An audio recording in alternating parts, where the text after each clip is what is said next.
প্রশাসক বরাবর 5 দফা দাবির ভিত্তিতে 5 দফা আদায়ের জন্য জেলা প্রশাসক মহোদয়ের কাছে স্মারকলিপি দিয়েছি। এটা বরাবর প্রধান উপদেষ্টা, আমরা চাই যে পিআর পদ্ধতিতে সংখ্যানুপাতিক হারে বাংলাদেশের জাতীয় নির্বাচন চাচ্ছি সহ মোট 5 দফা আমাদের দাবি রয়েছে। এই দাবি আদায়ের লক্ষ্যে আমাদের চলমান কর্মসূচির অংশ হিসাবে আজকে জেলা প্রশাসক মহোদয়ের কাছে আমরা স্মারকলিপি দিয়েছি।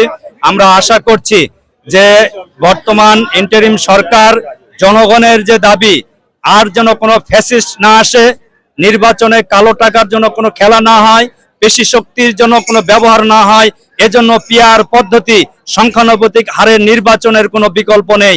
এই জন্য আমরা জনগণের পক্ষ থেকে আজকে জেলা প্রশাসক বরাবর স্মারকলিপি প্রদান করেছি।